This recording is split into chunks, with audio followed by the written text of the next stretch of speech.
محترمو مسله دا ده چې د خپل ورندار سره لاس میلا وهل یا د خپلې خینې سره لاس میلا وهل، د هغوی سره ناسته، د هغوی سره ګپې شپې لګول، دا خبره څنګه ده؟ دې باره کې اکثر موږ نه ډېر ملګري تپوسونه هم کوي، ځکه نن سبا حالات داسې دي او اکثر ډېر خلک د دین نه خبر نه یا یې رور موجود نه وي، نو دا د خپل ورندار یعنی بوزي را بوزي په موټر سایکل باندې یا ځان سره داسې چې کم دی نو بوزي را بوزي، نو دغلته موږ د شریعت څه وایي. او یا خینې ده لکه د ښځه کړې ده د هغې خویندې دي، نو د هغې سره ګپ شپ لګول یا لاس میلا وخل یا نور لکه بوتلل لا بوتلل، دې ځای کې موږ ته شریعت څه وایي. ډېر ملګري دا تپوس کوي. محترمو خبره خو دا ده چې د ورندار سره لاس میلا وهل یا اسې ګپ شپ لګول دا په شریعت کې نشته، دا حرام دی. یو قسم ده، دا خبره جایز نه ده،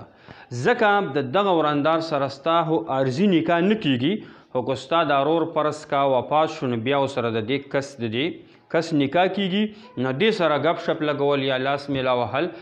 نه هغه نشته. د ضرورت خبرې اوس فرض کا کور دی، کور کې یو ځای یو ضرورت خبره وکړي لکه چې کوم د ضرورت کارونه نه په دا کې څه نشته. دغه شان خینې ده چې خینې سره فرض کا ډېر خلک اکثر پوه نه، نو خینې سره لاس میلا وهل یا د هغې سره چې کم دی نو ګپې شپې لګول دا نشته دی، ځکه بعضې علماو مفتیانو حضراتو خپلو فتاوو کې لیکلي هم دي چې یاره بیا د ده نکاح ته پکې بیا نقصان هم رسي، ځکه د ده خو دا خور په نکاح کې ده، نو که دا د دې ښځې د دې خور سره ګپ شپ لګوي یا داسې نورې قصې قطارې پکې راشي، په هغې باندې تاسو پوهېږئ، نو بیا پکې د نکاح ته هم نقصان رسي، ځکه چې هلته الله جل شانو قرآن شریف کې فرمایي چې دوه خویندې په نکاح کې نشي جمع کولی. نو موږ او تاسو له پکار دي محترمو نن سبا دا کاتې ډېرې دي، اکثر چې کم دی نه بیا مسلې هم جوړې شي او د دې عجز اکثر نکاح ته هم نقصان رسېدلی او دا خبر نه، دا مسلې اکثر د علماو ته ډېر راځي. نو دا یو ملګري تپوس کړی اهمه مسله هم ده، ګوره بې ضرورته د خپلې ورندار سره یعنې لاس میلاوهل خو قطعا نشته، د خینې صاحب مه میلاوهه، د ورندار صاحب مه میلاوهه، ځکه د رسول الله صلی الله علیه و آله وسلم مبارک نه تپوس وشو چې یاره لیور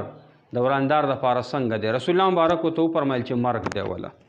مرګ وله دا دی چې دا ورسره یعنې په کور کې وي او بل دا ضرور ښځې وي لکه خامخا کور یې میلاویږي، نو دا به ډېر احتیاط کوي. نن سبا اکثر مسلې دا جوړیږي، نو هغه کسان چې کم د ورنداریانو سره یعنې لاس میلاوهل نشته، ګپ شپ لګول نشته، بس د خور په نظر ورته ګوره د رور ښځه دی. ده دغه شان خینې ده د خور په نظر ورته ګوره ستا د ښځې چې کم دی نو خور ده، ځکه که دا رور ستا سبا نه ورندار سره نکاح کېږي، که فرض که دا ښځې سبا نه د خینې سره د نکاح کېږي، نو دا عارضي نکاح په دوی باندې یعنې بند دی، بیا ورسره کېږي. دغې وجې نه چې کم دی ځان ساتل پکاري. اوس فرض که مور ده، ترور ده، نیا ده یا دغه شان چې کوم سره ابدن همیشه دپاره نکاح نه کېږي، نو هغوی سره فرض که کښېنه، د هغوی حال وتپوسه، تا ته پې الټه ثواب میلاویږي. خو به هر حال محترمو نن سبا دا معاملې دا نازکې دي، نو ډېر احتیاط کوئ. د موټر سایکلو دور دی یا داسې د موبایلو دور دی، په دې معاملو کې خیال کوئ، د شریعت خیال ساتئ،